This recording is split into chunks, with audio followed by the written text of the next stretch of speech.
Existe uma história que mudou o curso da humanidade para sempre. Uma história tão poderosa que foi preservada em textos sagrados, transmitida através de gerações e debatida por estudiosos durante milênios.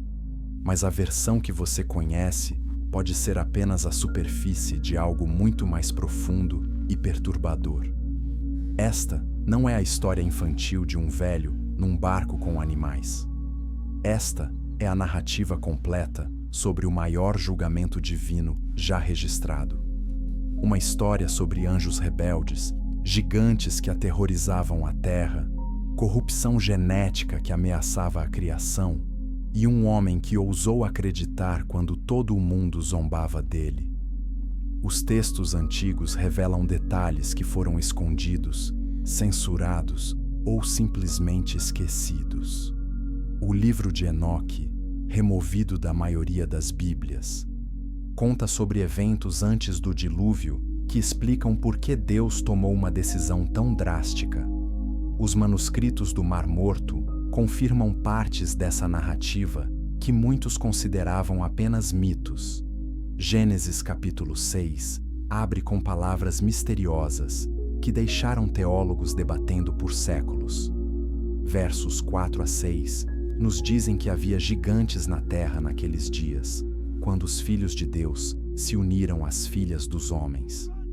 Mas quem eram esses filhos de Deus? E o que exatamente aconteceu que foi tão terrível que Deus se arrependeu de ter criado a humanidade? A Bíblia Etíope, uma das coleções de escrituras mais antigas e completas ainda em uso, contém 81 livros, incluindo textos que a maioria dos cristãos nunca leu. Esses textos adicionais fornecem contexto crucial para entender o que realmente aconteceu antes do dilúvio. Estudiosos descobriram que culturas ao redor do mundo preservaram histórias de um grande dilúvio. Os sumérios tinham Utnapishtim, os gregos tinham Deucalião. Civilizações nas Américas, na Ásia, na África, todas possuem narrativas surpreendentemente similares sobre águas que destruíram o mundo antigo. Isso sugere que o dilúvio não foi apenas uma história local, mas um evento global que marcou a memória coletiva da humanidade. Mas por que isso aconteceu? O que tornou a situação tão extrema que o Criador decidiu apagar sua criação e começar de novo? A resposta está numa combinação perturbadora de rebelião angelical, manipulação genética e corrupção moral que havia se espalhado como câncer através de toda a civilização. Antes de conhecermos Noé, precisamos entender o mundo em que ele viveu. Um mundo que Gênesis 6, verso 5, descreve com palavras absolutamente devastadoras. Cada inclinação dos pensamentos do coração humano era continuamente apenas má, não ocasionalmente má, não parcialmente má, continuamente, constantemente, completamente má. Imagine uma sociedade onde não existe bondade, onde crueldade é norma, onde violência é entretenimento, onde os fortes exploram os fracos sem qualquer restrição. Mas havia algo ainda pior acontecendo. Algo que ia além da simples maldade humana. Algo que envolvia o reino espiritual, interferindo no reino físico, de maneiras que nunca deveriam ter acontecido. As Escrituras nos dizem que Deus olhou para a terra e viu que estava corrompida. A palavra hebraica usada aqui é shashat, que significa mais do que apenas maldade moral. Significa deterioração, destruição, algo fundamentalmente arruinado em nível genético e espiritual. A criação estava sendo desfeita, revertida ao caos. Foi neste contexto apocalíptico que um homem se destacou. Gênesis 6, verso 8, nos diz que Noé encontrou graça aos olhos do Senhor. Mas o verso 9 adiciona algo crucial. Noé era homem justo, íntegro entre o povo da sua época. Note as palavras, entre o povo da sua época. Ele não era perfeito, mas era diferente. era um reflexo do que a humanidade deveria ser, num oceano de trevas sobre o que ela havia se tornado. Arqueólogos modernos fizeram descobertas fascinantes que podem estar conectadas à era pré-diluviana. Estruturas megalíticas ao redor do mundo, construídas com técnicas que desafiam explicação, podem ser vestígios de civilizações antediluvianas avançadas. Blocos de pedra pesando centenas de toneladas, cortados com precisão impossível para ferramentas primitivas, encaixados perfeitamente sem argamassa. Os antigos textos sumérios falam de Anunnaki, seres que desceram dos céus e trouxeram conhecimento avançado. O livro de Enoque fala dos vigilantes que ensinaram aos humanos segredos celestiais que nunca deveriam ter sido revelados. Metalurgia, astronomia, farmacologia, feitiçaria, tudo veio dessas fontes proibidas. Mas havia um problema. Esse conhecimento não veio sem preço. Os vigilantes não apenas ensinaram à humanidade. Eles se corromperam junto com ela, cruzando fronteiras que separavam o espiritual do físico, o eterno do temporal, o divino do humano. E dessa união antinatural nasceram os Nefilim, gigantes, híbridos, seres que não deveriam existir, criaturas que possuíam força sobre-humana, apetites insaciáveis e uma natureza que inclinava totalmente para o mal. Eles se tornaram governantes tirânicos, devorando os recursos da terra, oprimindo a humanidade, espalhando violência e corrupção por onde passavam. Números 13, verso 33, menciona os Nefilim brevemente, descrevendo-os como gigantes ao lado dos quais os israelitas se sentiam como gafanhotos. Deuteronômio 3, verso 11, nos conta sobre Og, rei de Bazã, cujo leito media 4 metros de comprimento. 1 Samuel 17 descreve Golias com quase 3 metros de altura. Mas esses eram apenas remanescentes, sobreviventes de uma era quando os gigantes eram muito mais numerosos e muito mais poderosos. Antes do dilúvio, eles dominavam completamente. A humanidade normal era escravizada, aterrorizada, incapaz de resistir a esses híbridos monstruosos. É neste cenário de horror que a história de Noé começa verdadeiramente. Não num mundo pacífico que simplesmente precisava de uma lição moral, mas num mundo que estava literalmente sendo destruído de dentro para fora, onde a própria estrutura da criação estava sendo corrompida, onde anjos rebeldes haviam desencadeado uma catástrofe genética e espiritual que ameaçava eliminar completamente a linhagem humana pura através da qual o Messias prometido deveria vir. O dilúvio não foi crueldade divina, foi cirurgia de emergência. Era o único jeito de preservar o que restava de humanidade pura e eliminar a infecção que havia se espalhado por todo o planeta. Como você está prestes a descobrir, a decisão de enviar o dilúvio envolveu muito mais do que simplesmente punir pessoas más. Envolveu preservar o plano divino para a redenção futura de toda a criação. Se você está começando a perceber que há camadas nesta história que nunca foram ensinadas em escola dominical, inscreva-se neste canal. Vamos explorar verdades bíblicas profundas que foram escondidas por muito tempo, e você não vai querer perder o que vem a seguir. Capítulo 2. Os Vigilantes e o Livro Proibido de Enoque. Para entender completamente o dilúvio, precisamos mergulhar num texto que foi deliberadamente removido da maioria das Bíblias. O livro de Enoque, preservado completamente apenas na Bíblia etíope, fornece detalhes chocantes sobre os eventos que levaram ao julgamento global. Enoque era o bisavô de Noé, um homem tão justo que Gênesis 5, verso 24, nos diz que ele andou com Deus e não foi visto mais porque Deus o tomou. Ele nunca experimentou a morte, foi transladado diretamente para o reino celestial. Durante sua vida, Enoque recebeu visões proféticas extraordinárias sobre o passado, presente e futuro da humanidade. O livro de Enoque começa descrevendo 200 anjos de alto escalão chamados vigilantes, que estavam designados para observar a humanidade. Mas esses vigilantes, liderados por um anjo chamado Semiasa, tomaram uma decisão catastrófica. Eles conspiraram juntos, fazendo um juramento vinculante no Monte Hermon, comprometendo-se a descer à terra, tomar esposas humanas e ter filhos com elas. Esta não foi uma decisão impulsiva. Foi rebelião calculada, premeditada.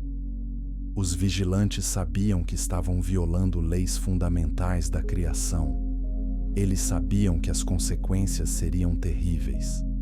Mas o desejo os consumiu.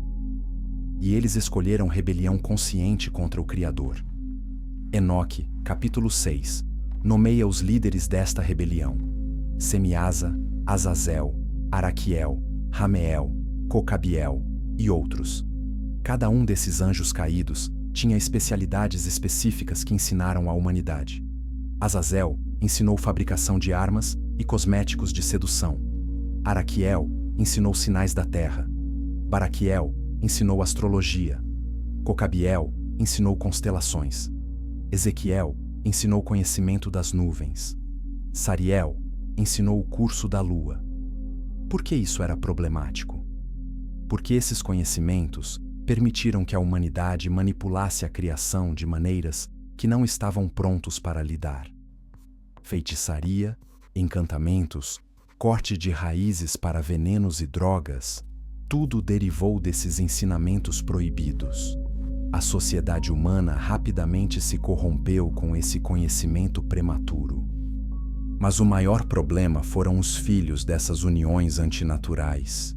Enoque, capítulo 7, descreve os Nefilim como gigantes de 3.000 côvados de altura, aproximadamente 1.300 metros, embora muitos estudiosos acreditem que isso seja linguagem hiperbólica, representando seu poder e impacto descomunais. O que não é exagero é sua natureza destrutiva. Os Nefilim consumiam todos os recursos produzidos pela humanidade. Quando não havia mais comida, começaram a devorar animais. E quando os animais se esgotaram, os textos nos dizem algo absolutamente horripilante. Eles começaram a devorar seres humanos e a beber sangue. Os gigantes se tornaram canibais monstruosos que aterrorizavam completamente a população. A humanidade normal clamou aos céus. Enoque, capítulo 8, nos diz que as vozes dos que sofriam alcançaram as portas do céu. 4 arcanjos, Miguel, Gabriel, Rafael e Uriel, trouxeram essas acusações diante do Altíssimo. O sofrimento na terra havia chegado a um ponto insuportável. A resposta de Deus foi multifacetada. Primeiro, ele enviou Rafael para amarrar Azazel, um dos principais líderes dos vigilantes, e lançá-lo numa escuridão profunda no deserto, até o dia do julgamento final. Gabriel foi enviado para destruir os Nefilim, incitando-os a batalhas entre si. Miguel foi instruído a amarrar Semiasa e os outros vigilantes e aprisioná-los sob as colinas da terra por 70 gerações até seu julgamento final.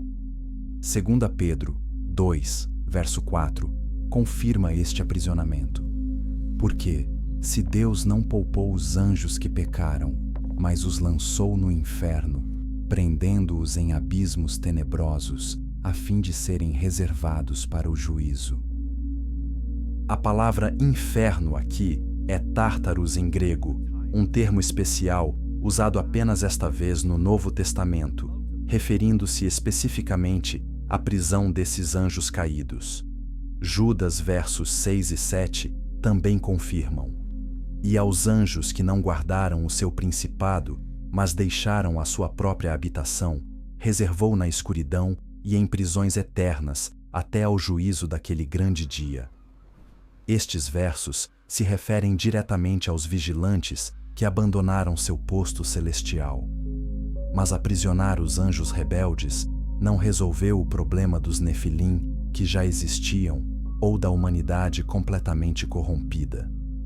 Foi quando Deus tomou a decisão mais drástica registrada nas Escrituras. Ele decretou que enviaria um dilúvio para destruir toda a carne corrupta e começar novamente com um remanescente puro. Enoque, capítulo 10, contém a profecia do dilúvio dada ao próprio Enoque centenas de anos antes de acontecer. Deus revelou a Enoque que limparia a terra de toda injustiça, que a vegetação seria restaurada, que um remanescente justo sobreviveria e que a terra se tornaria pura novamente. Esta profecia foi preservada e eventualmente chegou a Noé através de seu avô Matusalém, cujo nome literalmente significa "quando ele morrer, isso virá". Matusalém viveu 969 anos, tornando-se a pessoa mais velha registrada na Bíblia. No ano em que ele morreu, o dilúvio veio exatamente como profetizado. A cronologia é fascinante. Enoque foi transladado aos 365 anos. Seu filho Matusalém nasceu antes disso. Matusalém teve Lameque, que teve Noé. Quando Noé tinha 600 anos, o dilúvio veio. Matusalém morreu no mesmo ano, possivelmente semanas ou dias antes do dilúvio começar. O conhecimento profético passado de Enoque para Matusalém e de Matusalém para Lameque e finalmente para Noé preparou esta família para o que estava vindo. Eles não foram pegos de surpresa. Eles sabiam, através de gerações de tradição preservada, que o julgamento estava chegando. Mas há outro aspecto perturbador nesta história, que raramente é discutido. Quando os Nefilim morreram fisicamente durante o dilúvio, o que aconteceu com seus espíritos? Enoque, capítulo 15, fornece uma resposta chocante. Porque os Nefilim eram híbridos, meio angélicos e meio humanos, seus espíritos não podiam ir para o Sheol, onde espíritos humanos normais vão. Em vez disso, eles se tornaram espíritos desencarnados, vagando pela terra. Esses espíritos desencarnados são o que o Novo Testamento chama de demônios. Não são anjos caídos, embora trabalhem para Satanás. São os espíritos dos Nefilim mortos, buscando desesperadamente habitar corpos, porque anseiam pela experiência física que tiveram quando estavam vivos. É por isso que demônios sempre buscam possuir pessoas ou até animais, como visto no relato dos porcos gadarenos em Marcos 5. Esta revelação transforma completamente nossa compreensão da guerra espiritual. Os demônios que tentam oprimir e possuir pessoas hoje são literalmente os espíritos desencarnados dos gigantes antediluvianos. Eles odeiam a humanidade porque odeiam tudo o que Deus criou. Eles buscam destruir, porque destruição é tudo o que conhecem.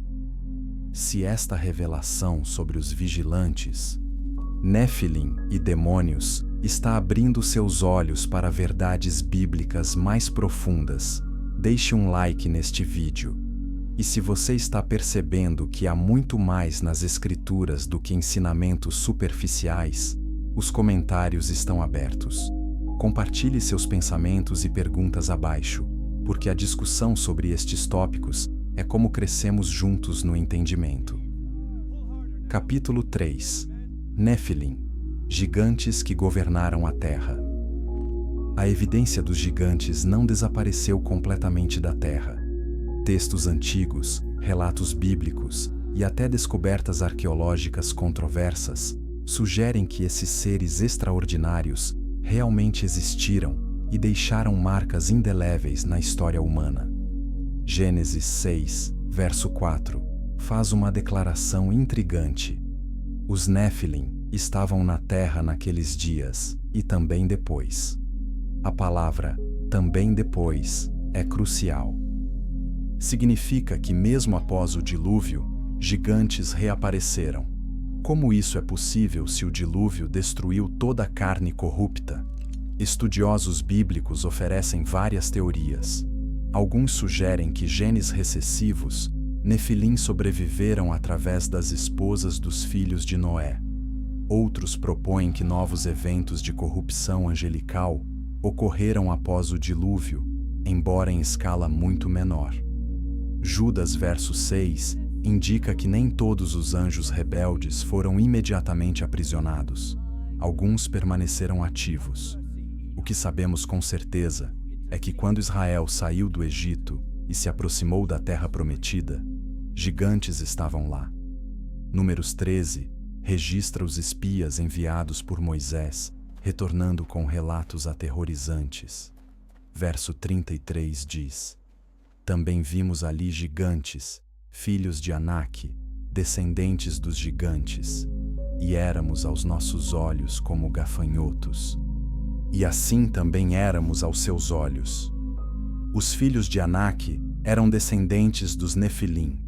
Seu tamanho era tão impressionante que homens adultos israelitas se sentiam como insetos comparados a eles.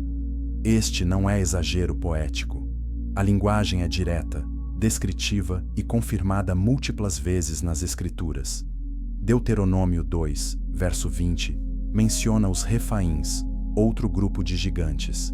Verso 21 os descreve: povo grande e numeroso, e alto como os Anaquins. Deuteronômio 3, verso 11, fornece detalhes específicos sobre Og, rei de Bazã, o último dos Refaíns. Sua cama de ferro media 9 côvados de comprimento e 4 côvados de largura, aproximadamente 4 metros por 1,80 m. Esta não era uma cama normal. Era uma estrutura construída para alguém de tamanho extraordinário. Primeiro, Samuel 17 introduz Golias de Gate, possivelmente o gigante mais famoso da Bíblia. Verso 4 nos diz que ele tinha 6 côvados e 1 palmo de altura, cerca de 2,90 m. Ele usava uma armadura de cota de malha pesando 5.000 ciclos de bronze, aproximadamente 60 quilos. A ponta de sua lança pesava 600 ciclos de ferro, cerca de 7 quilos. Números extraordinários que demonstram não apenas altura, mas força proporcional. Um homem normal não poderia sequer vestir tal armadura, muito menos lutar com ela. Golias não estava apenas alto, ele era proporcionalmente poderoso de maneiras que desafiavam capacidade humana normal. Segundo Samuel 21, lista uma batalha onde os homens de Davi enfrentaram vários gigantes. Verso 18 menciona Sibecai matando Seife, descendente dos gigantes. Verso 19 fala de Elanã matando Lami, irmão de Golias. Verso 20 descreve um homem de grande estatura, com 6 dedos em cada mão e 6 dedos em cada pé, 24 no total, também descendente dos gigantes. Polidactília, a condição de ter dedos extras, aparece repetidamente em descrições de gigantes. Isso sugere marcadores genéticos específicos associados com essas linhagens. Não eram apenas humanos altos. Tinham características genéticas distintas que os marcavam como diferentes. A distribuição geográfica dos gigantes pré-diluvianos parece ter sido global. Lendas de gigantes aparecem em mitologias ao redor do mundo. Titãs gregos, jotuns nórdicos, rakshasas indianos, kinametsin astecas. Culturas que nunca tiveram contato umas com as outras preservaram histórias surpreendentemente similares sobre raças de gigantes que precederam a humanidade normal. Estruturas megalíticas antigas levantam questões fascinantes. Baalbek, no Líbano, contém blocos de pedra pesando mais de 800 toneladas. Sacsayhuaman, no Peru, possui muros feitos de blocos de mais de 200 toneladas. encaixados com precisão submilimétrica, sem argamassa. Pumapunku, na Bolívia, exibe técnicas de corte tão precisas que parecem ter sido feitas com tecnologia avançada. Engenheiros modernos admitem que seria extremamente difícil reproduzir essas estruturas, mesmo com equipamento contemporâneo. Como civilizações antigas, supostamente primitivas, moveram, cortaram e posicionaram pedras tão massivas? A explicação tradicional de rampas de terra e força bruta não satisfaz quando se calculam os números reais envolvidos. Alguns pesquisadores sugerem que os gigantes antediluvianos, possuindo força sobre-humana e conhecimento avançado ensinado pelos vigilantes, foram os construtores originais dessas estruturas impossíveis. O dilúvio destruiu a maioria de suas criações, mas algumas estruturas megalíticas sobreviveram como testemunhos silenciosos de uma era esquecida. Há também relatos controversos de esqueletos gigantes descobertos nos séculos XIX e XX. Jornais da época documentaram descobertas de esqueletos humanos medindo entre 2,5 metros a 3,5 metros em várias partes dos Estados Unidos. Muitos desses relatos desapareceram de registros oficiais, levando a teorias de supressão. O Instituto Smithsonian foi acusado por alguns pesquisadores de confiscar e esconder evidências de gigantes para proteger a narrativa evolutiva prevalente. Documentos judiciais de um caso em 2015 alegaram que o Smithsonian havia destruído milhares de esqueletos gigantes no início do século XX. A instituição negou as alegações, mas o debate continua. Independente de controvérsias arqueológicas modernas, o testemunho bíblico é claro e consistente. Gigantes existiram. Eles eram descendentes de uniões antinaturais entre anjos caídos e humanos. Eles dominaram a terra antes do dilúvio. E linhagens de gigantes reapareceram após o dilúvio, sendo gradualmente eliminadas através de guerras ordenadas por Deus. Por que Deus ordenou a destruição completa dessas populações? Deuteronômio 7 e 20 explicam que era para prevenir que Israel se corrompesse com suas práticas. Mas havia algo mais. Essas linhagens carregavam corrupção genética que ameaçava o plano divino de redenção através de uma linhagem humana pura. O Messias prometido tinha que vir de linhagem humana não corrompida. Se os Néfilim poluíssem completamente o pool genético humano, a promessa de Gênesis 3, verso 15, sobre a semente da mulher esmagando a cabeça da serpente, tornaria-se impossível.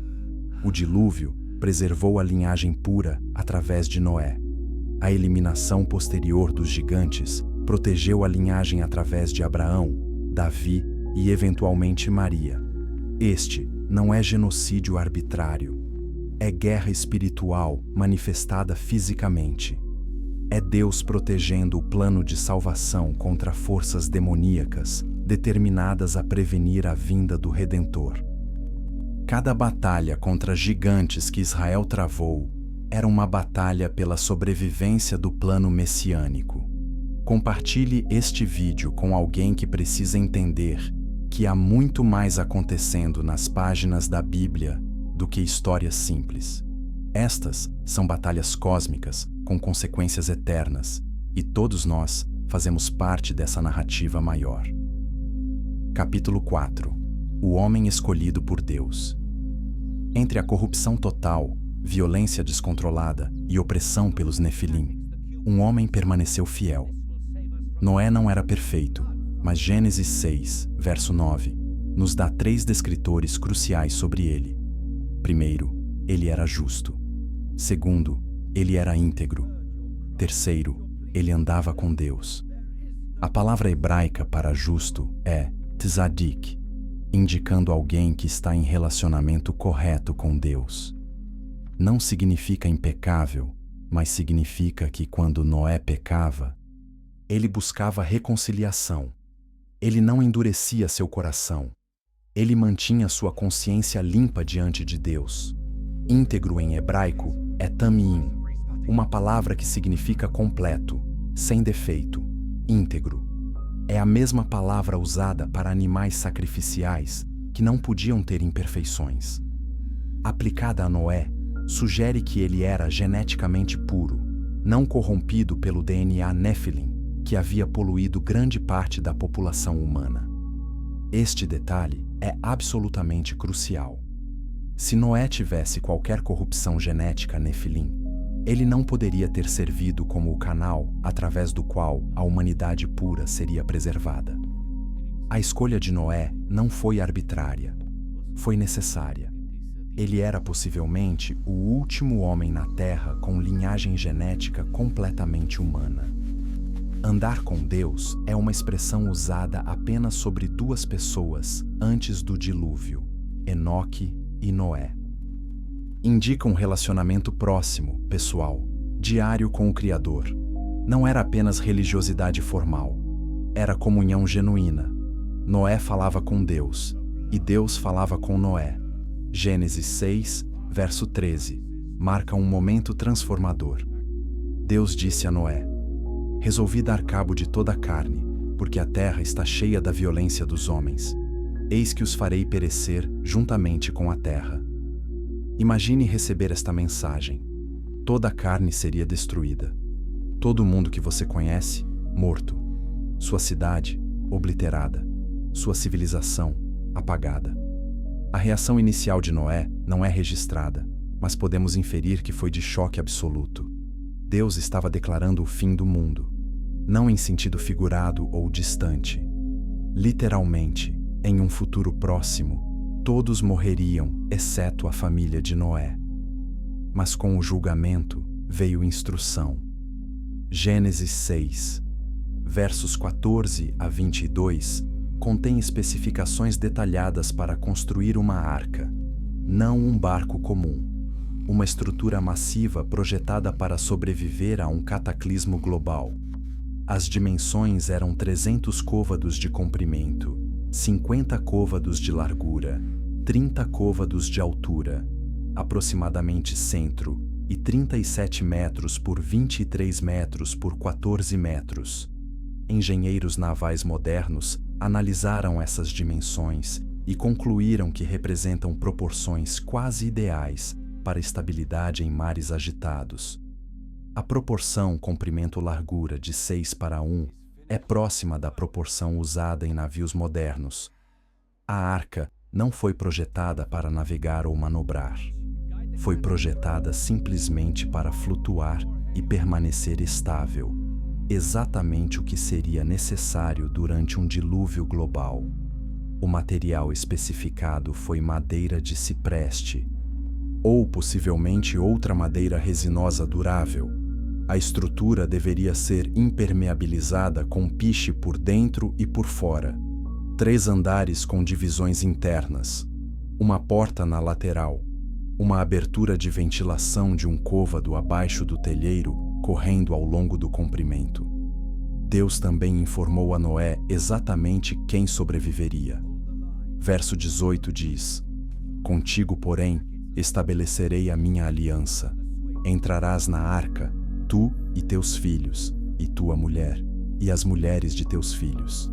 8 pessoas no total. 8 almas seriam salvas da destruição global. Adicionalmente, representantes de toda a vida animal deveriam ser preservados. Verso 19. De tudo o que vive, de toda a carne, 2 de cada espécie, macho e fêmea, farás entrar na arca. Verso 20 adiciona que viriam a Noé, de acordo com suas espécies, aves, animais domésticos e répteis. Capítulo 7, verso 2, fornece uma especificação adicional. De animais limpos e aves, 7 pares deveriam entrar. Isso permitiria sacrifício após o dilúvio, sem extinguir espécies. Também forneceria estoque inicial maior para animais que humanos usariam para alimento e trabalho. A magnitude da tarefa era esmagadora. Construir uma estrutura desta escala sem equipamento moderno exigiria anos, possivelmente décadas. Reunir e armazenar alimento suficiente para milhares de animais durante meses era um desafio logístico enorme. Criar sistemas de ventilação, drenagem e organização espacial requeriam planejamento cuidadoso. Mas Noé não recuou. Gênesis 6, verso 22, contém uma declaração simples mas profunda. Assim fez Noé, consoante a tudo o que Deus lhe ordenara. Obediência completa, sem argumentação, sem negociação, sem compromisso. Deus disse para construir uma arca, então Noé construiu uma arca. Esta obediência é ainda mais notável quando consideramos que Noé não tinha evidência física de que o dilúvio viria.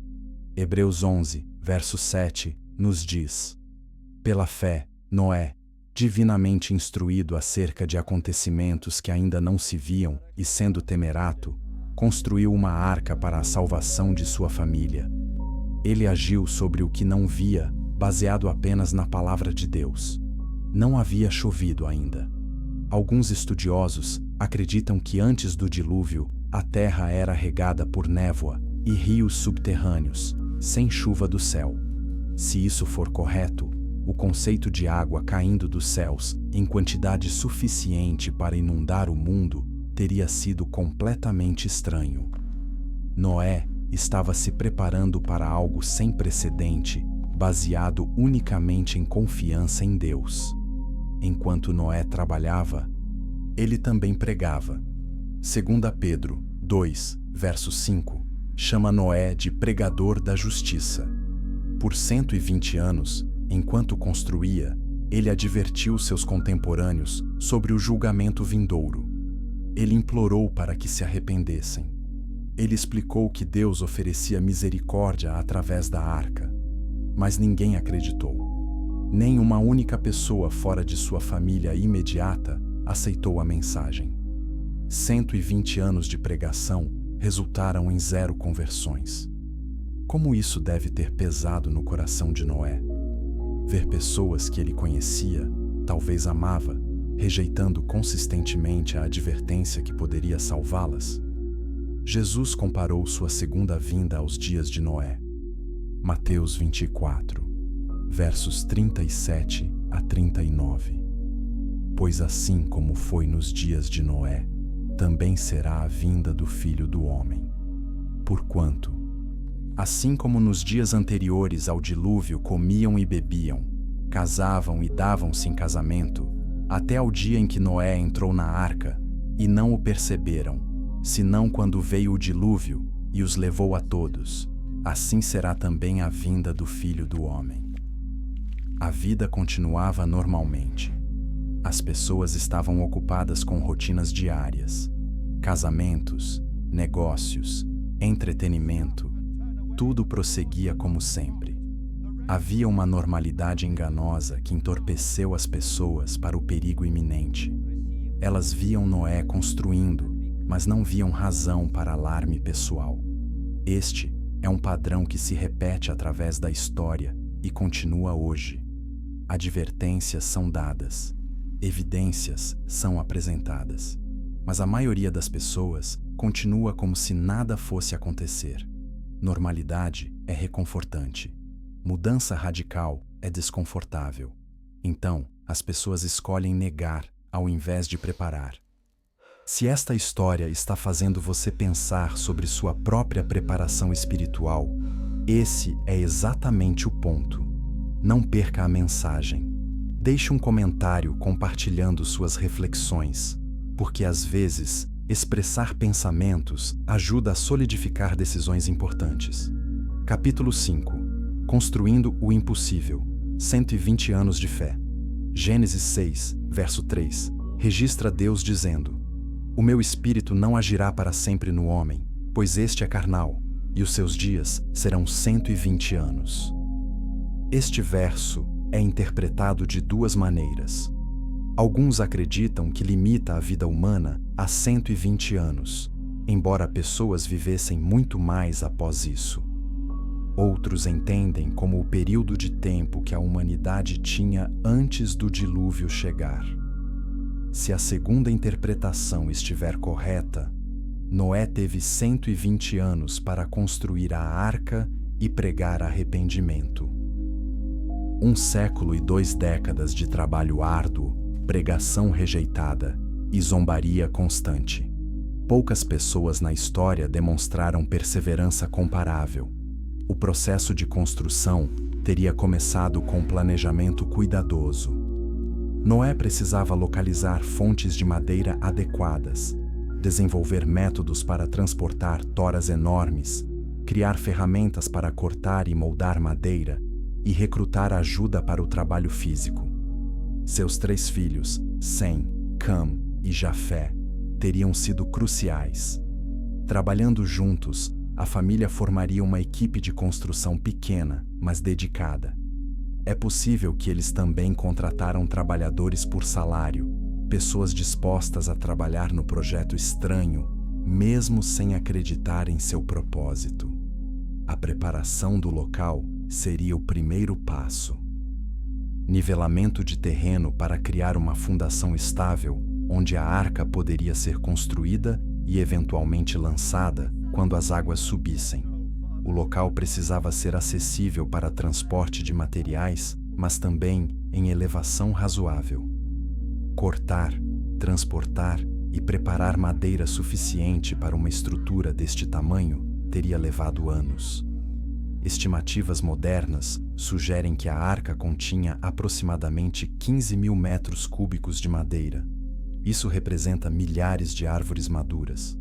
Cortar, descascar, transportar, secar e preparar tal volume de madeira é um empreendimento massivo, mesmo com equipamento moderno. O processo de construção seguiria técnicas de carpintaria avançadas, juntas de cavilha, encaixes de lingueta e ranhura, possível uso de estruturas treliçadas para a força. A arca tinha que ser incrivelmente forte para resistir às tensões de um dilúvio global. Ondas gigantescas, correntes poderosas, impactos com detritos flutuantes, tudo isso exigiria construção robusta. A impermeabilização com piche era crítica. Cada costura, cada junta, cada abertura tinha que ser completamente vedada. Água não poderia penetrar ou a arca afundaria. O piche precisaria ser aplicado meticulosamente, provavelmente em múltiplas camadas, tanto interna quanto externamente. A organização interna requereria planejamento cuidadoso. 3 andares com compartimentos para diferentes tipos de animais. Áreas de armazenamento para alimento e água. Quartos de moradia para a família. Sistemas de ventilação para fornecer ar fresco. Sistemas de drenagem para remover resíduos animais e água infiltrada. Alguns pesquisadores criacionistas propõem que Noé pode ter usado sistemas inteligentes de design, coxos de alimentação e bebida de gravidade, pisos inclinados para drenagem automática de resíduos, aberturas de ventilação estrategicamente posicionadas para criar fluxo de ar natural. Embora não possamos saber exatamente, está claro que o design foi funcional e eficiente. Enquanto a construção progredia, a zombaria intensificava. Vizinhos que inicialmente ficaram curiosos tornaram-se escarnecedores. A arca, crescendo em tamanho, tornava-se cada vez mais espetacular. Um monumento à suposta loucura de Noé. Pessoas vinham de longe apenas para rir e zombar. Podemos imaginar as palavras cruéis. Onde está seu dilúvio, velho? Construindo um barco em terra seca. Quando você vai aprender que está desperdiçando sua vida? Seus filhos devem estar envergonhados de você. A pressão social deve ter sido esmagadora. Até membros da família estendida de Noé rejeitaram sua mensagem. Gênesis não registra outros parentes entrando na arca. Primos, tios, sobrinhos, todos escolheram permanecer fora. Noé teve que aceitar que pessoas que ele amava não seriam salvas porque recusaram acreditar. Havia momentos de dúvida? Provavelmente. 120 anos é muito tempo para manter fé sem ver cumprimento. Especialmente quando cada dia traz mais zombaria e nenhuma evidência de chuva iminente. A tentação de desistir deve ter sido real. Mas Noé continuou, ano após ano, década após década. Ele cortava madeira, construía estrutura, pregava arrependimento. Sua fé não vacilava porque não estava baseada em circunstâncias. Estava baseada na palavra de Deus.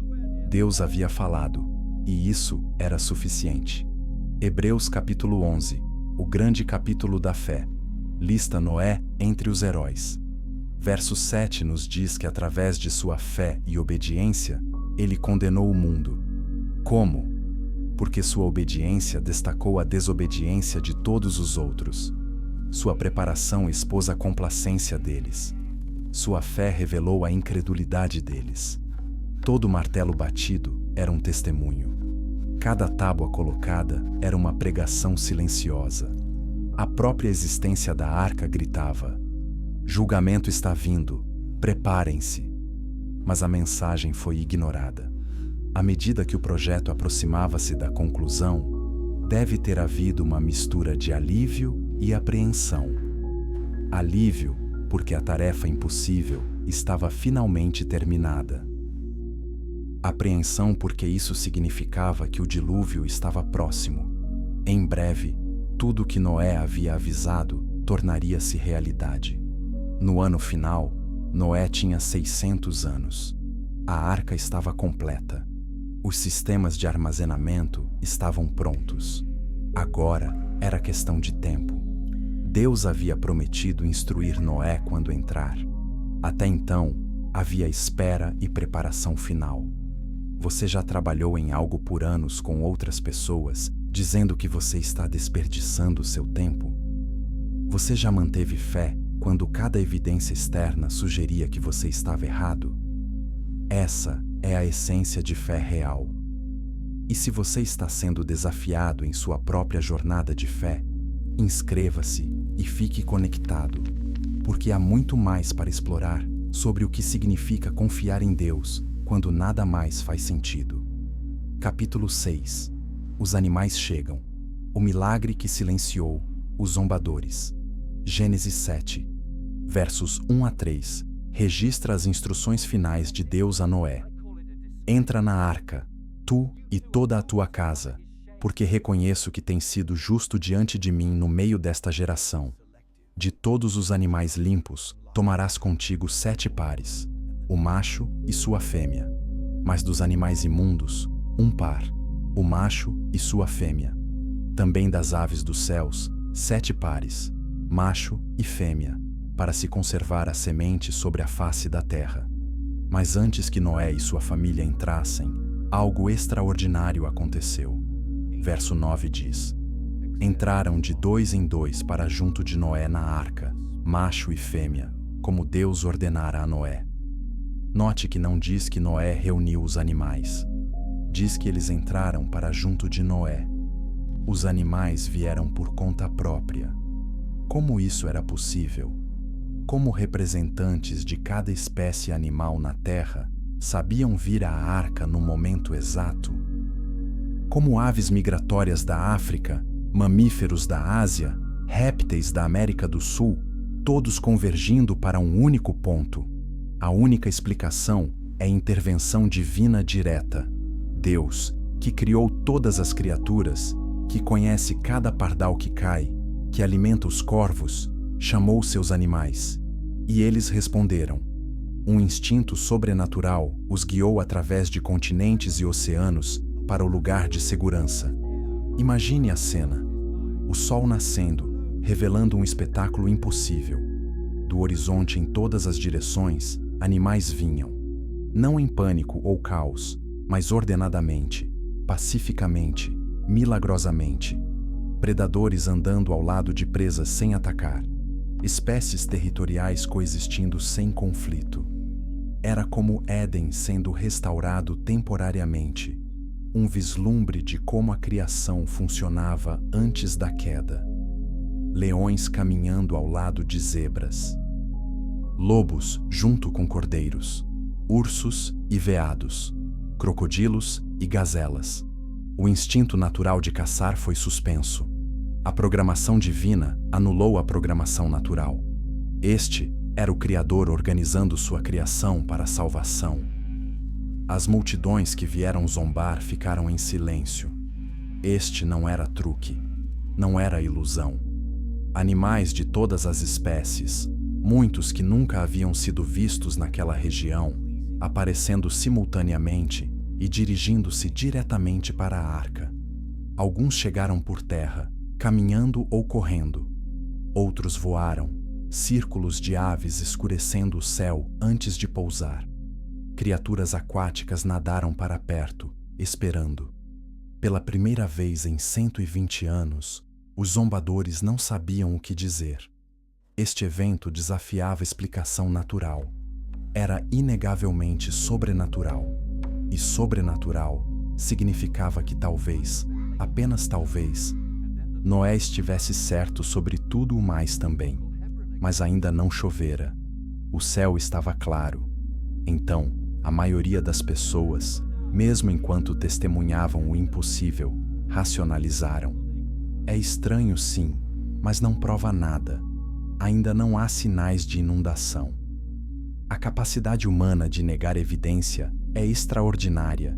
Quando aceitar a evidência, requer mudança radical.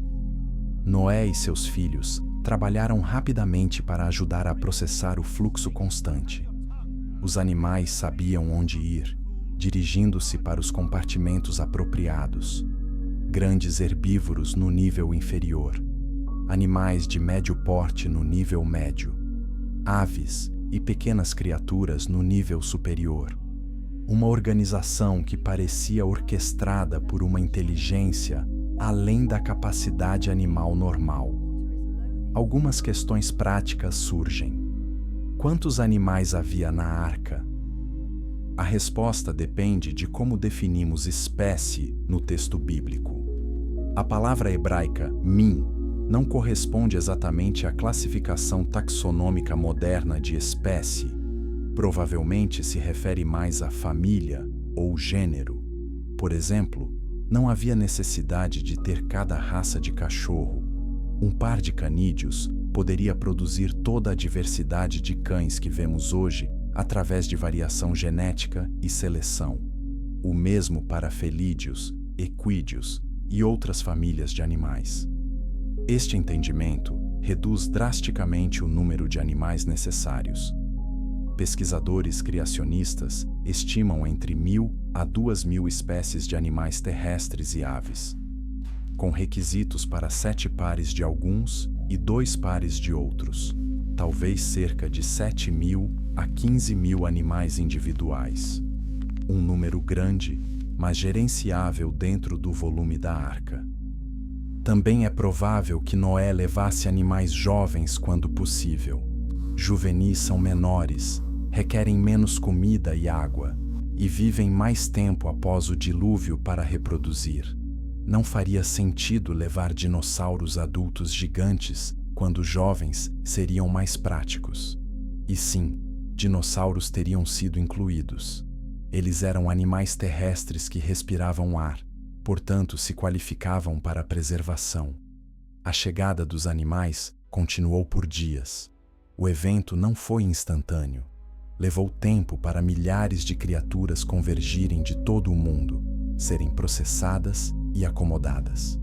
Gênesis 7, verso 4, indica que Deus deu um aviso de 7 dias. Porque passados ainda 7 dias, farei chover sobre a terra 40 dias e 40 noites, e exterminarei da superfície da terra todos os seres que fiz. 7 dias finais, um prazo absoluto. Uma última oportunidade para qualquer um que quisesse ser salvo. Por 7 dias, os animais entraram enquanto as pessoas assistiam. Por 7 dias, Noé certamente fez apelos finais urgentes. Entrem agora, Ainda há tempo. Uma semana permanece. Mas ninguém veio. Verso 10 marca o fim da oportunidade. E aconteceu que, passados os 7 dias, vieram sobre a terra as águas do dilúvio. 7 dias de graça terminaram. 7 dias de porta aberta expiraram. O tempo de misericórdia acabou. O tempo de julgamento começou. Mas antes da chuva começar, um último detalhe crucial. Verso 16. Os que entraram, macho e fêmea de toda a carne, entraram como Deus lhe ordenara, e o Senhor o fechou dentro. Leia essa última frase novamente. O Senhor o fechou dentro. Noé não fechou a porta. Sua família não fechou a porta. Deus, Ele mesmo, fechou a porta. Isso significa que depois que a porta foi fechada, nem Noé poderia reabri-la mesmo se quisesse. A decisão estava nas mãos de Deus. Misericórdia estava selada dentro. Julgamento estava selado fora. O simbolismo é profundo. Há um ponto além do qual a intervenção humana não pode mais operar. Há um momento quando Deus Ele mesmo fecha a porta de oportunidade. Quando esse momento chega, é tarde demais. Irreversivelmente, finalmente, eternamente tarde demais. Aqueles que testemunharam os animais chegando e ainda rejeitaram o aviso, logo descobririam o custo terrível de sua incredulidade. Compartilhe este vídeo, porque assim como Noé avisou por 120 anos, nós temos a responsabilidade de compartilhar verdades que podem salvar aqueles que ouvirão. Capítulo 7. 7 dias finais. O último chamado. Dentro da arca, a família de Noé esperava. 8 pessoas em meio a milhares de animais. A porta estava fechada por mão divina. Não havia mais como sair. Não havia mais como outros entrarem. O que quer que viesse a seguir, eles estavam comprometidos. O primeiro dia deve ter sido o mais estranho. Luz filtrada entrava pela abertura de ventilação no topo. Sons de animais se ajustando a seus compartimentos ecoavam através dos 3 níveis. A família organizava suprimentos, verificava sistemas, preparava-se para o desconhecido. Lá fora, a vida continuava normalmente. As pessoas que haviam assistido os animais entrarem eventualmente foram embora. Alguns provavelmente acamparam perto, curiosos para ver o que aconteceria. Outros voltaram para suas casas, convencidos de que nada aconteceria. O segundo dia trouxe mais do mesmo. Céu claro, nenhuma chuva. Os zombadores voltaram com confiança renovada. Onde está seu dilúvio, Noé? Eles gritavam contra o casco da arca. Seu Deus mentiu para você. Você está preso numa caixa de madeira gigante com milhares de animais e nada vai acontecer. Dentro, a tensão aumentava. Cada hora que passava sem chuva fazia a situação parecer mais absurda. Eles realmente estavam fazendo a coisa certa? Deus realmente havia falado? Ou de alguma forma, eles tinham se enganado? Mas Noé conhecia a voz de Deus. Ele havia andado com Deus por 600 anos. Deus havia fechado a porta. Isso era confirmação suficiente. Não importava quanto tempo levasse, o que Deus havia prometido viria. 3º dia, 4º dia, 5º dia, ainda sem chuva. A zombaria externa intensificou. Apostas foram feitas sobre quando Noé admitiria derrota e tentaria abrir a porta. Pessoas riam sobre como idiotas podiam ser manipulados por superstição religiosa. Dentro da arca, a família estabeleceu rotinas: alimentar animais, limpar compartimentos, verificar ventilação, reparar qualquer dano, orar, esperar, confiar. 6º dia. A espera estava ficando insuportável, não por causa de dúvida, mas por causa da antecipação. Se Deus disse 7 dias, então o 7º dia traria cumprimento. Amanhã, tudo mudaria. Amanhã, o mundo descobriria que Noé estava certo. Na manhã do 7º dia, algo mudou. A atmosfera ficou pesada, opressiva. Animais dentro da arca tornaram-se agitados. Aves pararam de cantar. Mamíferos ficaram quietos, nervosos. Até as pessoas lá fora sentiram isso. Uma tensão no ar que fazia cabelos se arrepiarem. O céu, que havia estado claro por dias, começou a mudar. Nuvens apareceram no horizonte. Não nuvens normais de tempestade. Nuvens escuras, ameaçadoras, antinaturais. Elas se formaram impossíveis de rápido, expandindo através do céu como tinta derramada na água. A multidão fora da arca começou a murmurar nervosamente. Alguns riram, tentando forçar bravata. É só uma tempestade. Temos tempestades o tempo todo. Mas suas vozes careciam de convicção. No fundo, eles sabiam que isso era diferente. Então, veio o primeiro relâmpago. Não um único raio, mas múltiplos, rasgando através das nuvens como dedos de luz buscando a terra. Trovões seguiram, tão altos que o chão tremeu. Alguns na multidão começaram a recuar, medo substituindo zombaria. E então começou. Gênesis 7, verso 11, fornece a data exata. No ano 600 da vida de Noé, aos 17 dias do segundo mês, nesse dia, romperam-se todas as fontes do grande abismo, e as comportas dos céus se abriram. Duas coisas aconteceram simultaneamente. Primeiro, fontes do grande abismo se romperam. Debaixo da terra, reservatórios massivos de água sob pressão explodiram para cima. Géiseres gigantescos de água jorraram centenas de metros no ar. O chão literalmente se abriu, rachando e dividindo enquanto água subterrânea escapava com força violenta. Segundo, comportas do céu se abriram. Não apenas chuva, torrentes, cortinas de água tão densas que a visibilidade caiu para quase zero. Água caindo com força suficiente para machucar, para derrubar, para esmagar. O pânico foi instantâneo. A multidão que havia zombado segundos antes agora corria, gritando em terror. Eles correram para a arca, batendo na porta, implorando para entrar. Noé, abre a porta. Estávamos errados. Salva-nos! Mas a porta estava selada por Deus. Nem Noé, nem força humana alguma poderia abri-la. Do lado de dentro, a família de Noé ouvia os gritos, ouvindo o desespero de pessoas que haviam rejeitado misericórdia quando estava disponível e agora a buscavam quando já era tarde demais.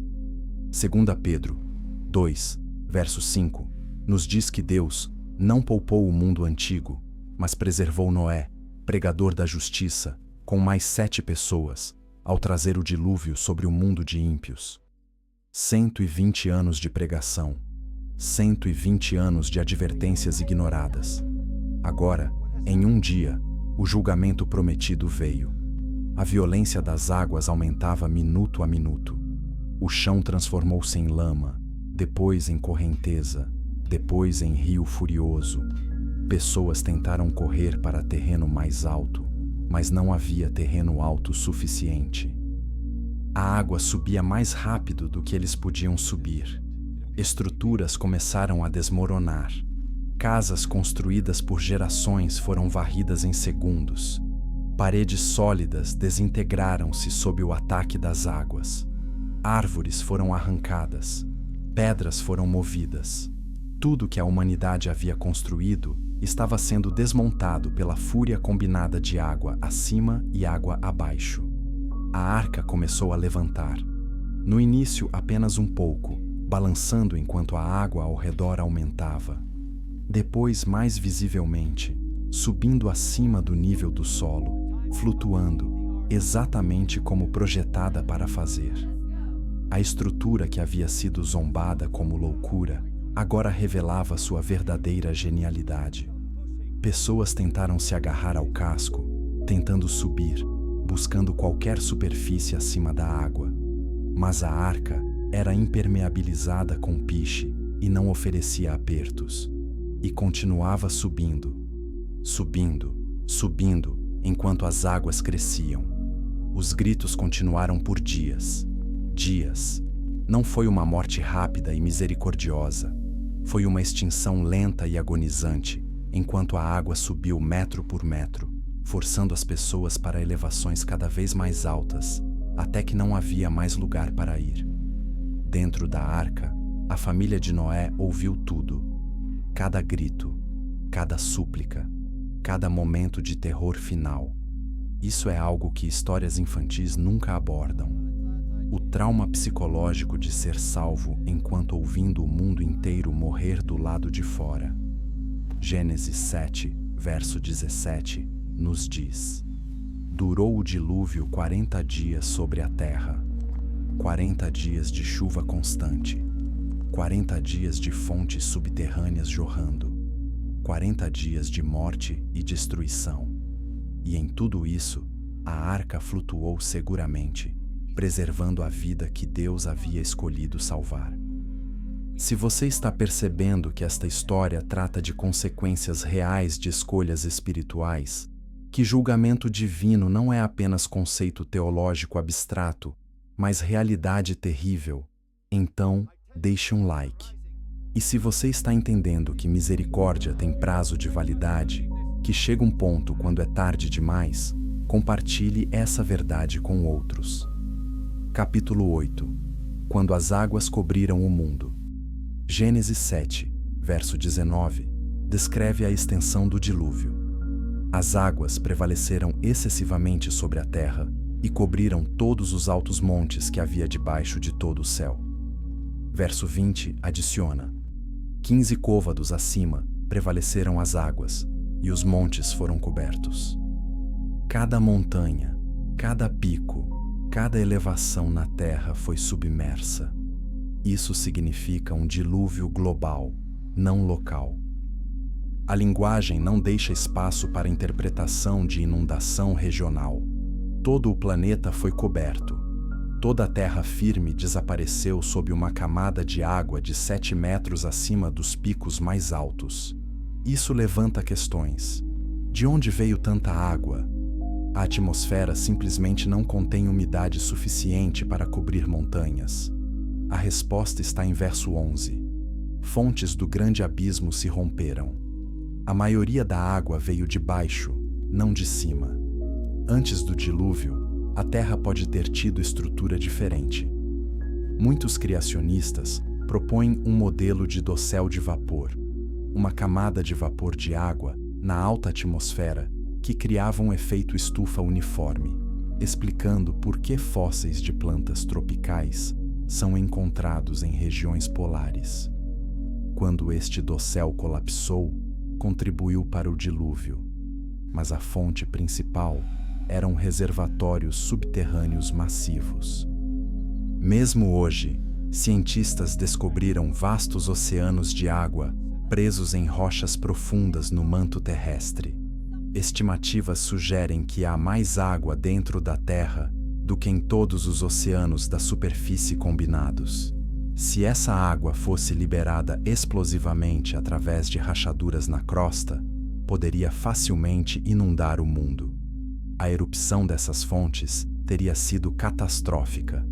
Imagine enormes placas tectônicas fraturando, água superaquecida e material vulcânico explodindo para cima. Isso explicaria por que encontramos fósseis marinhos em topos de montanhas. Explicaria as vastas camadas de sedimento que cobrem continentes. Explicaria a extinção súbita de incontáveis espécies. Geólogos seculares admitem evidência de catástrofe aquática global. Camadas sedimentares contendo bilhões de fósseis marinhos em áreas continentais. Leitos de carvão representando florestas massivas enterradas repentinamente.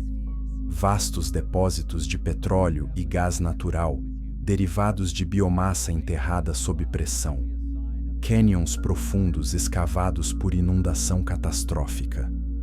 O Grand Canyon, por exemplo, mostra evidência não de erosão lenta durante milhões de anos, mas de escultura rápida por volumes imensos de água.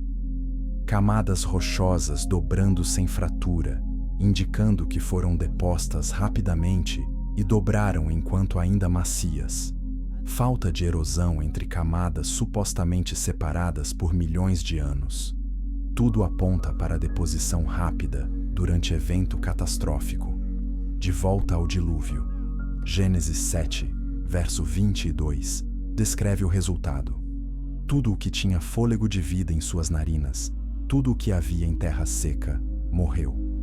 Humanos, animais terrestres, aves, répteis, todos pereceram. Verso 23. Assim, foi exterminado todo ser vivente da superfície da terra, tanto o homem como o animal, o réptil e as aves dos céus. Todos foram extintos da terra. Ficou somente Noé e os que com ele estavam na arca. A extinção foi total. Bilhões de pessoas, dependendo da população na época. Cada nefilim gigante, cada animal corrupto, todo o ecossistema, toda a civilização, apagado em questão de semanas. O registro fóssil confirma a extinção em massa maciça. Paleontólogos reconhecem múltiplos eventos de extinção na história da Terra, mas nenhum compara-se à extinção do Permiano-Triássico, onde aproximadamente 96% de todas as espécies marinhas e 70% das espécies terrestres foram eliminadas. Criacionistas argumentam que isso representa o dilúvio de Noé. Dentro da arca, a família começou a entender sua realidade. Eles eram os únicos humanos vivos. Cada pessoa fora da arca estava morta. Seus vizinhos, amigos, parentes distantes, todos pereceram. As cidades que conheceram, os mercados onde compravam, os templos onde algumas pessoas adoravam falsos deuses, tudo destruído. O peso psicológico deve ter sido esmagador. Culpa de sobrevivente, tristeza por perdas, horror pelo que havia acontecido. Mesmo sendo justos, mesmo estando certos, o custo emocional de sobreviver enquanto o mundo morria era imenso. Os animais providenciaram distração necessária. Alimentá-los, limpá-los, cuidar deles, consumia tempo e energia. O trabalho era fisicamente exaustivo, mas mentalmente essencial. Dava propósito, estrutura, foco em algo além da tragédia externa. A arca foi projetada admiravelmente. Flutuava estavelmente mesmo em águas turbulentas. As proporções preveniram capotamento. A estrutura flexionava, mas não quebrava. A ventilação mantinha ar relativamente fresco. Os sistemas de drenagem removiam água infiltrada e resíduos animais. Mas conforto era relativo. O cheiro de milhares de animais em espaço fechado era opressivo. O ruído constante de vocalizações animais era ensurdecedor. A umidade alta criava mofo. O movimento constante causava enjoo. Privacidade era inexistente. Espaço pessoal era mínimo. Gênesis 7, verso 24, nos diz: prevaleceram as águas sobre a terra 150 dias. 5 meses. 5 meses de flutuação sem destino sobre um oceano global.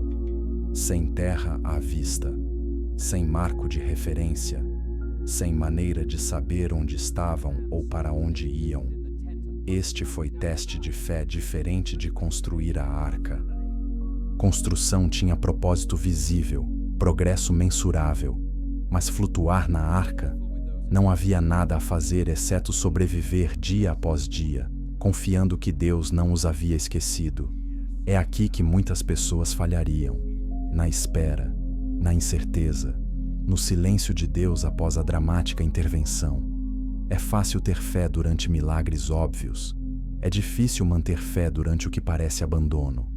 Mas Gênesis 8, verso 1, contém as palavras mais lindas. Lembrou-se Deus de Noé. Deus não havia esquecido, nunca esqueceu. Mas havia um processo que precisava acontecer. As águas precisavam limpar completamente a terra. O julgamento precisava ser completo. E então, somente então, a restauração poderia começar. Inscreva-se neste canal se você quer explorar mais destas profundas verdades bíblicas que revelam não apenas história antiga, mas princípios eternos sobre quem Deus é e como Ele opera. Há muito mais para descobrir. Capítulo 9. Sobrevivendo na Arca, a prova de fé esquecida. Gênesis 8, verso 1, começa uma nova fase.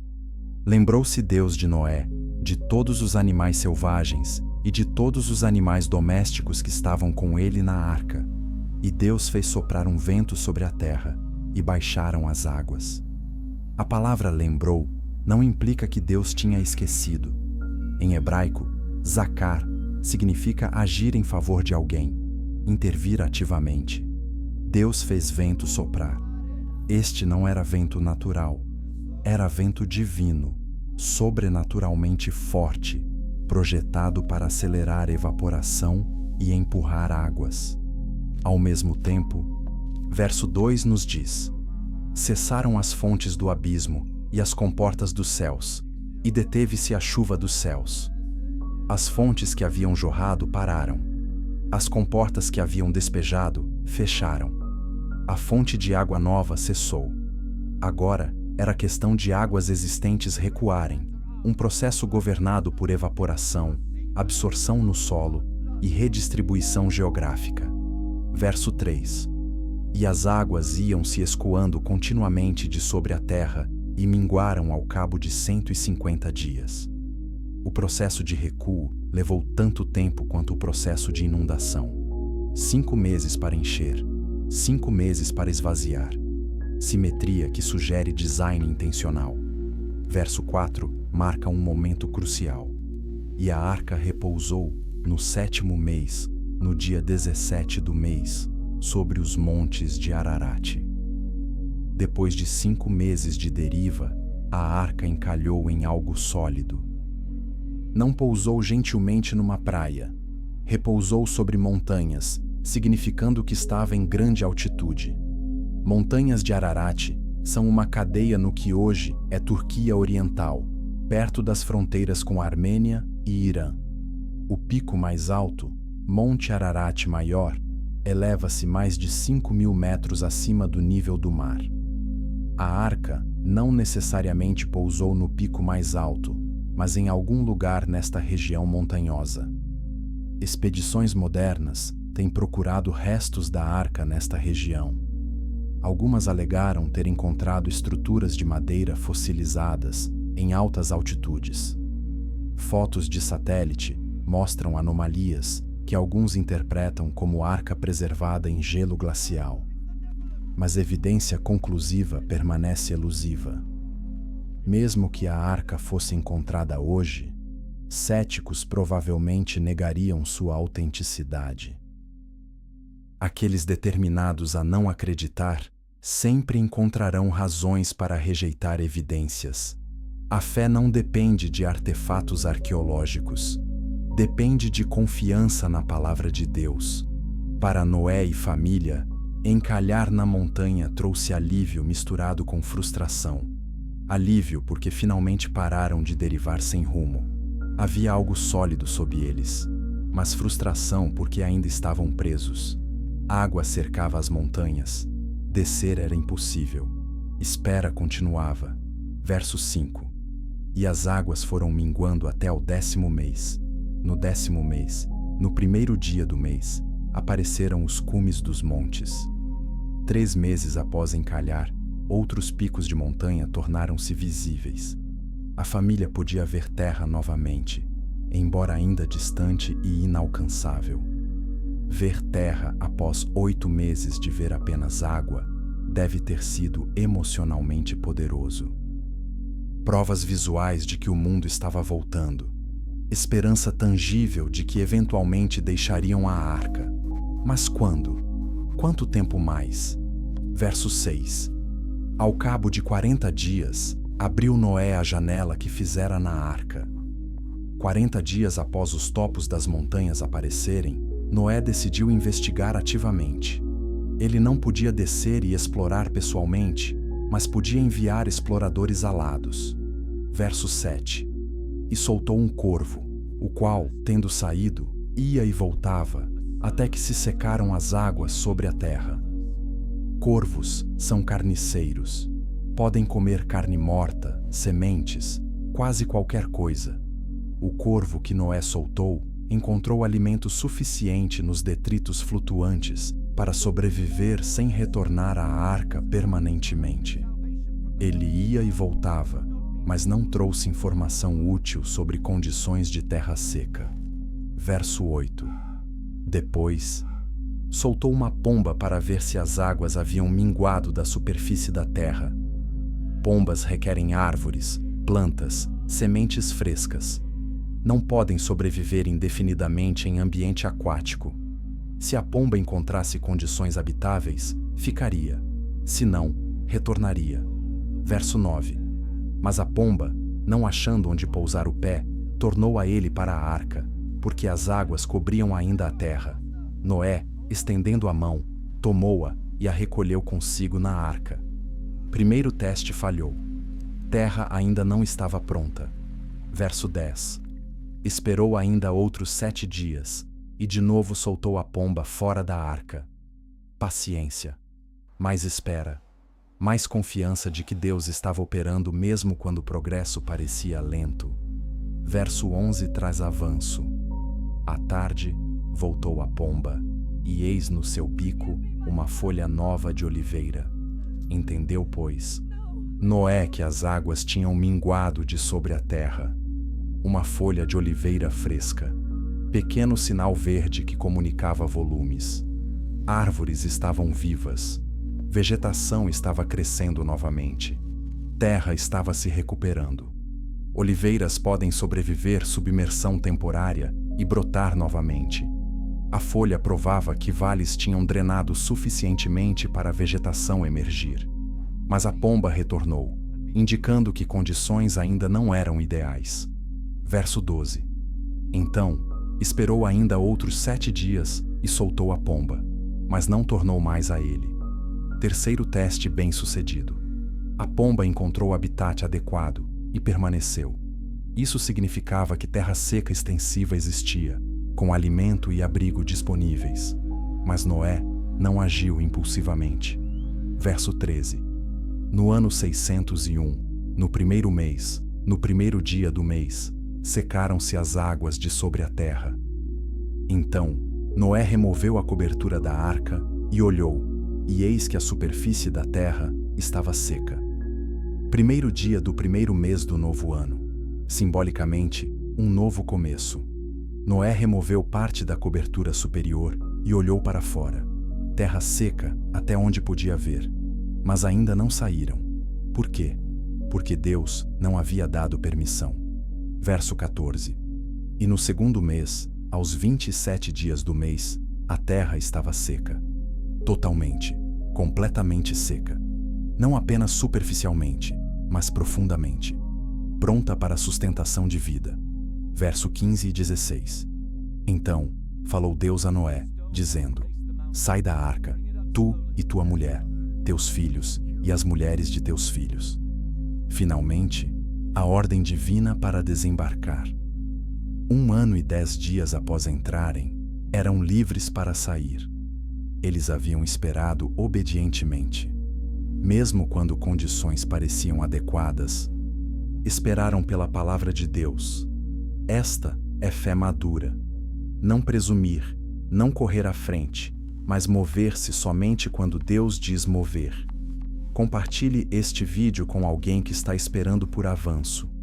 Às vezes Deus nos faz esperar, não porque esqueceu, mas porque o tempo ainda não está certo.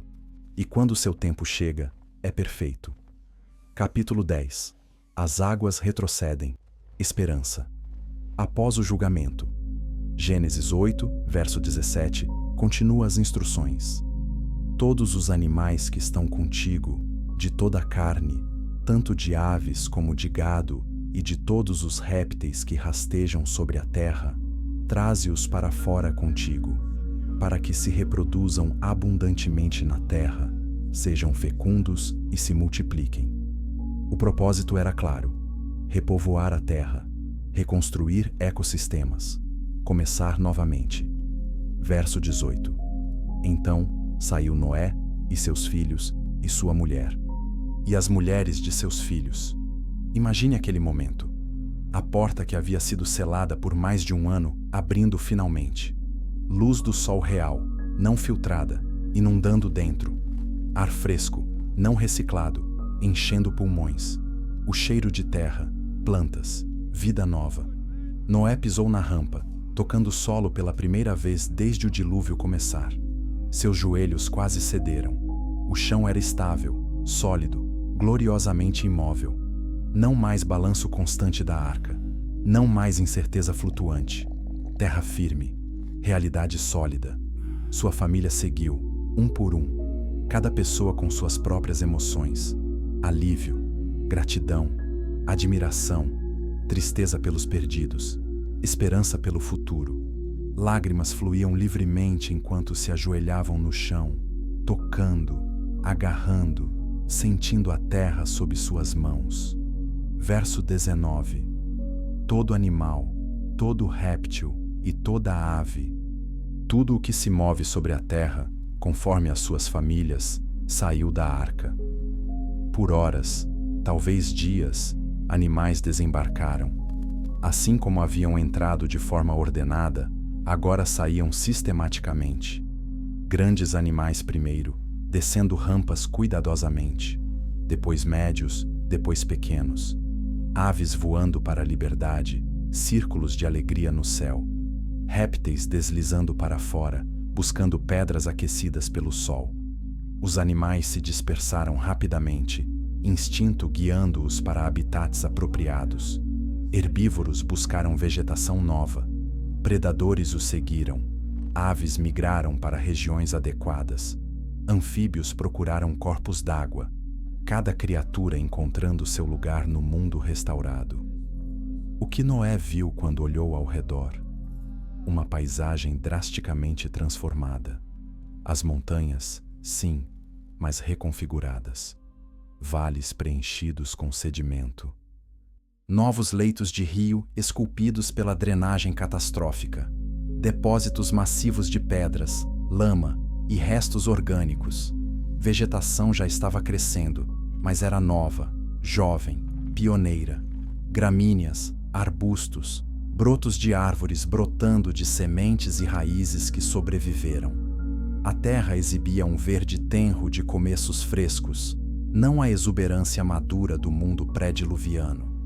Evidência de catástrofe estava por toda parte.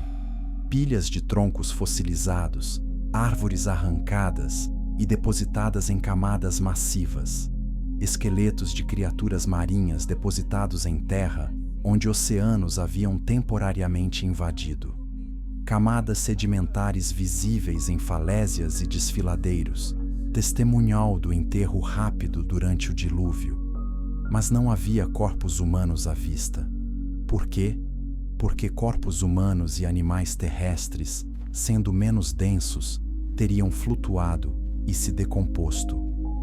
Organismos marinhos com conchas e esqueletos foram enterrados em lama e fossilizados, mas tecido mole decompôs, explicando por que não encontramos fósseis humanos pré-diluvianos, exceto talvez alguns casos raros. Verso 20 descreve a primeira ação de Noé na Terra Nova. Levantou Noé um altar ao Senhor e, tomando de animais limpos e de aves limpas, ofereceu holocaustos sobre o altar. Antes de construir uma casa, antes de plantar sementes, antes de qualquer coisa prática, Noé adorou. O altar representava gratidão. Deus os havia salvado quando o mundo inteiro pereceu. Deus os havia sustentado durante um ano de confinamento. Deus os havia trazido para novo começo. A resposta apropriada era adoração sacrificial. Holocaustos significavam que o animal inteiro era queimado, nada retido para consumo humano. Era oferta completa, simbolizando devoção total. Noé ofereceu de cada tipo de animal limpo e ave, um sacrifício significativo, considerando que populações estavam começando. Verso 21. E o Senhor sentiu o suave cheiro e disse consigo mesmo: Não tornarei a amaldiçoar a terra por causa do homem, porque é mau o desígnio íntimo do homem desde a sua mocidade. Nem tornarei a ferir todo o vivente, como fiz. A resposta de Deus ao sacrifício de Noé foi fazer uma promessa. Note algo importante. Deus não disse que humanos se tornariam bons. Ele declarou que o coração humano é inclinado para o mal desde a juventude. O dilúvio não mudou natureza humana. Não removeu capacidade humana para pecado. Então, por que Deus prometeu nunca destruir novamente? Porque julgamento através de destruição física total não resolve o problema espiritual. O pecado está no coração humano, não apenas em comportamento externo. Eliminar pessoas más não elimina a maldade, a menos que todos sejam eliminados. E Deus escolheu misericórdia sobre erradicação. Verso 22.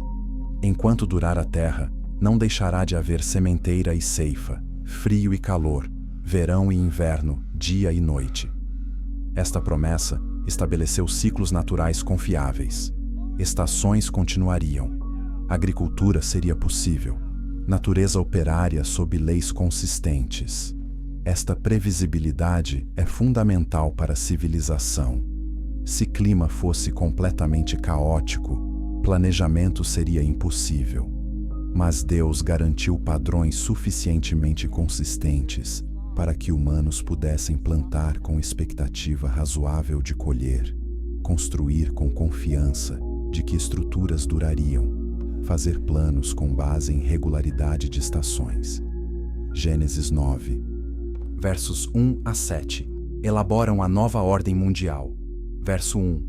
Abençoou Deus a Noé e a seus filhos e lhes disse: Sede fecundos, multiplicai-vos e enchei a terra. O mesmo comando dado a Adão era agora dado a Noé.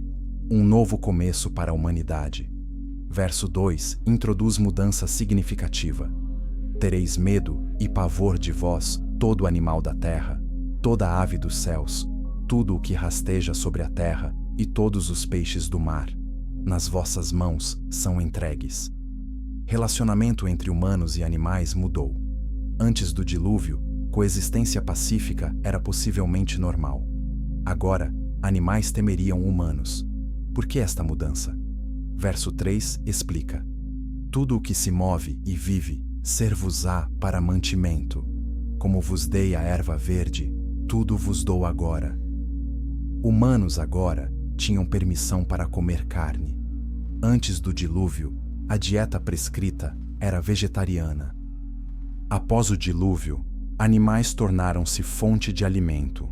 Esta mudança pode ter sido necessária porque vegetação pós-diluviana era menos nutritiva ou abundante, ou Deus estava provendo opções dietéticas mais amplas para ambientes diversos que humanos habitariam. Qualquer que seja a razão, a permissão para comer carne veio com uma restrição. Verso 4. Carne, porém, com sua vida, isto é, com seu sangue, não comereis. Sangue representa vida. Levítico 17, verso 11, explica que vida da carne está no sangue e que Deus o deu para fazer expiação. Comer sangue era proibido porque sangue tinha significado sagrado, apontando para sacrifício futuro de Cristo. Versos 5 e 6 introduzem justiça capital. Requererei o vosso sangue, o sangue da vossa vida. De todo animal o requererei, como também da mão do homem. Sim, da mão do próximo de cada um requererei a vida do homem. Se alguém derramar o sangue do homem, pelo homem se derramará o seu, porque Deus fez o homem segundo a sua imagem. Assassinato agora exigia pena de morte. Por quê? Porque humanos são feitos na imagem de Deus. Matar um humano é atacar a imagem de Deus. Não é meramente crime contra outro humano. É crime contra o Criador, cuja imagem essa pessoa carrega. Este princípio estabelece fundação para governo humano e justiça civil. Romanos 13 expandiria isso, explicando que autoridades governamentais são ordenadas por Deus para punir malfeitores e proteger inocentes. Se você está vendo como cada detalhe da Escritura se conecta, revelando uma narrativa consistente através de milhares de anos, inscreva-se para mais. Estamos apenas arranhando a superfície da profundidade que a Bíblia contém. Capítulo 11. Novo Mundo, Nova Aliança. A promessa do arco-íris.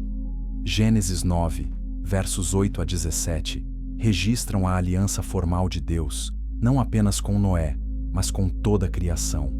Verso 9. Eis que estabeleço a minha aliança convosco e com a vossa descendência. Esta aliança não era condicional, não dependia de obediência humana, era compromisso unilateral de Deus. Verso 10 expande o escopo. E com todos os seres viventes que convosco estão, tanto as aves, os animais domésticos e os animais selváticos que saíram da arca, como todo animal da terra. Animais foram incluídos.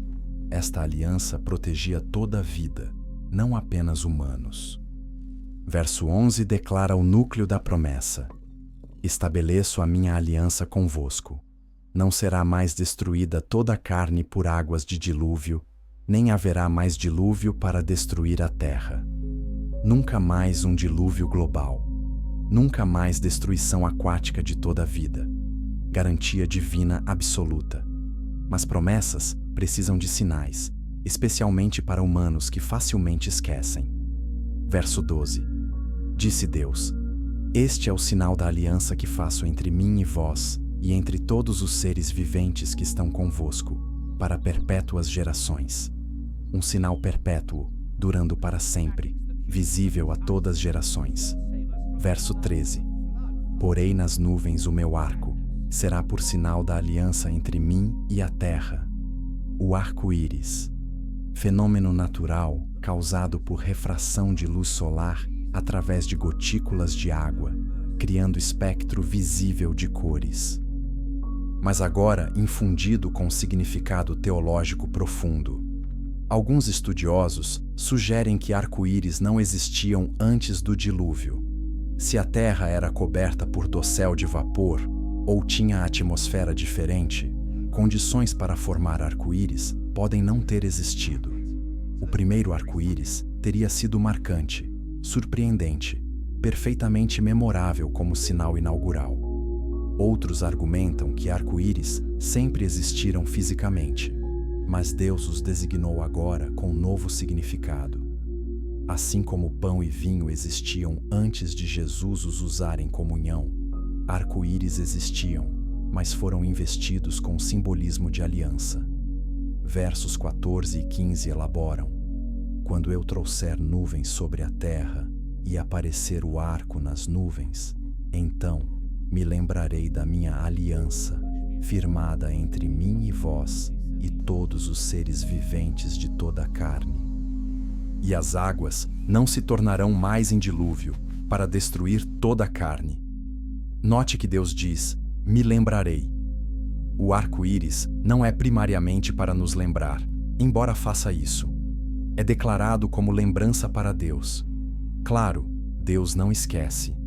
Mas a linguagem antropomórfica comunica que toda vez que Deus vê arco-íris, ele age consistentemente com sua promessa. Verso 16. Estará o arco nas nuvens. Vê-lo-ei e me lembrarei da aliança eterna entre Deus e todos os seres viventes de toda a carne que há sobre a terra. Aliança eterna. Não temporária. Não revogável. Permanente. Esta promessa tem implicações profundas. Significa que teorias de catástrofe aquática global futura são incompatíveis com a palavra de Deus. Algumas especulações sobre derretimento de calotas polares, causando inundações massivas, podem acontecer regionalmente, mas nunca em escala do dilúvio de Noé. Também significa que toda tempestade, todo dilúvio local, toda ameaça aquática é contida. Deus controla águas. Salmo 29 descreve voz de Deus sobre as águas. Salmo 93 declara que o Senhor reina sobre mares enfurecidos. Deus que enviou o dilúvio global também prometeu nunca repetir. O arco-íris também simboliza algo mais. É ponte entre céu e terra. Cores do arco aparecem em várias visões celestiais na Bíblia. Ezequiel 1, verso 28, descreve a aparência da glória de Deus, cercada por brilho, como de arco-íris. Apocalipse 4, verso 3, descreve arco-íris verde, rodeando o trono de Deus. O arco conecta julgamento e misericórdia. O dilúvio foi julgamento necessário. O arco-íris representa misericórdia subsequente. Deus não deseja destruir, ele busca salvar. Mas sua santidade exige que pecado seja tratado. O arco nos lembra que, embora julgamento seja real, misericórdia triunfa sobre julgamento quando há arrependimento. Após a aliança do arco-íris, Noé e família começaram a reconstruir civilização. Verso 20. Noé, lavrador, passou a plantar uma vinha. Agricultura retomou. Vinhas forneciam alimento, bebida, significado econômico. A vida estava recomeçando. Mas o capítulo termina com uma nota perturbadora.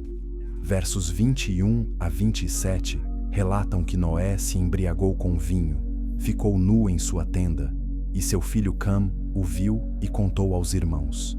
Sem e Jafé cobriram respeitosamente seu pai sem olhar. Quando Noé soube o que Cam havia feito, ele pronunciou maldição sobre Canaã, filho de Cam. Por que incluir esta história desconfortável? Para mostrar que mesmo o homem justo como Noé era imperfeito. Salvação física através da arca não removeu natureza pecaminosa. Noé pecou, Cam pecou. A família salva ainda tinha falhas. Isto prenuncia a verdade que percorre toda a Escritura. Salvação física não é salvação espiritual. Sobreviver julgamento temporal não garante redenção eterna. Escapar do dilúvio externo não limpa a corrupção interna. Aquilo requer diferente tipo de salvação. O dilúvio de Noé aponta para julgamento maior vindo. Assim como águas purificaram fisicamente a terra, fogo final purificará cosmicamente. 2 Pedro 3, versos 5 a 7, conecta o dilúvio passado com o julgamento futuro. Deliberadamente, esquecem que, de longo tempo, houve céus e terra, que pela palavra de Deus se formou da água e pela água subsistia, pela qual veio a perecer o mundo daquele tempo, afogado em água. Ora, os céus que agora existem e a terra, pela mesma palavra, têm sido entesourados para fogo, estando reservados para o dia do juízo e destruição dos homens ímpios.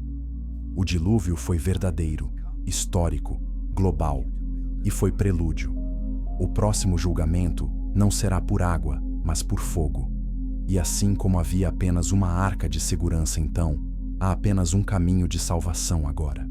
Jesus declarou em João 14, verso 6: Eu sou o caminho, e a verdade, e a vida.